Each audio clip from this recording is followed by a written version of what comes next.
Question for you. Are you quietly carrying stress, anxiety, or unresolved trauma while trying to show up as the best parent that you can be? Well, psychologist Dr. Robyn Koslowitz is sharing powerful tools from her new book, Post-Traumatic Parenting. This is a guide to breaking harmful cycles, staying present, and leading with clarity and connection. Welcome to the show, Robyn. Great to have you here. Thanks so much for having me. This is an extremely important topic for parents right now. Yes, it is very timely, certainly, and we're excited to dive in about this new book. Now, it's already resonating with so many people. What inspired you to write this book? So 26 years ago, when I became a mom, I was pregnant with PTSD, and I knew that my damage was going to damage my kid. I just didn't know how. So I was a graduate student at the time, and I searched the stacks at the library, and there was no research on how PTSD affects a child. But I knew if being in my body was so painful for me, what would that do to a baby? How do you explain a flashback to a child? So I realized it's so likely that my damage is going to damage my child unless I figure out what to do about it. And that's been the journey ever since. Powerful questions to consider for sure. And in the book, you introduced the idea of the trauma app. Now, can you explain what that means and how it affects parenting in everyday life?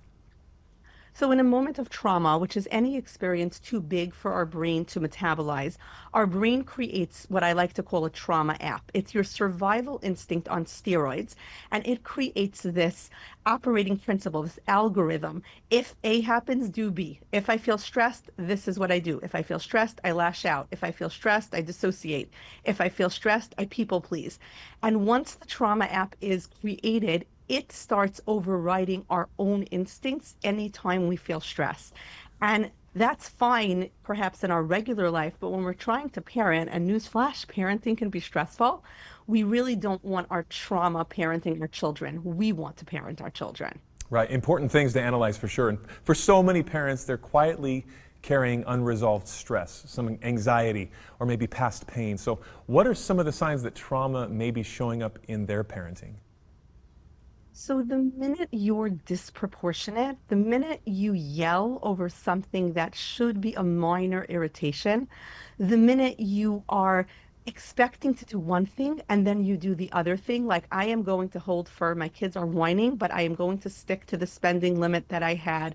I am not buying any more candy at this movie theater than I said I was going to buy. Right? And then somehow you find yourself doing what you said you weren't going to do. That's your trauma app operating instead of you parenting your child. So the instant you do something that you later feel shame or regret or guilt for as a parent, remember that it's not you, it's your trauma.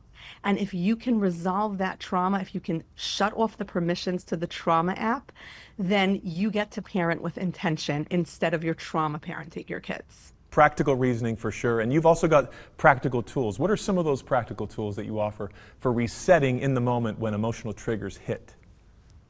So first of all, just noticing, I'm feeling adrenaline right now. I'm stressed out. Like, that's okay. My adrenaline is actually coming to help me. I'm not being traumatized again, because that's what an emotional flashback is. Our brain, the trauma app, thinks that, our middle schooler's eye roll is us being bullied again in elementary school. A loud noise, for me, I think it's the sirens when my father died, as opposed to it's just a kid having a meltdown. So just that moment of high adrenaline, you're here, you're actually trying to help me. And that already lowers it.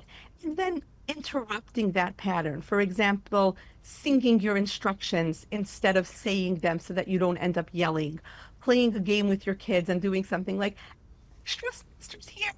Hey, quickly, let's do the stress monster dance and we're going to make it go away. They learn a self-regulation tool.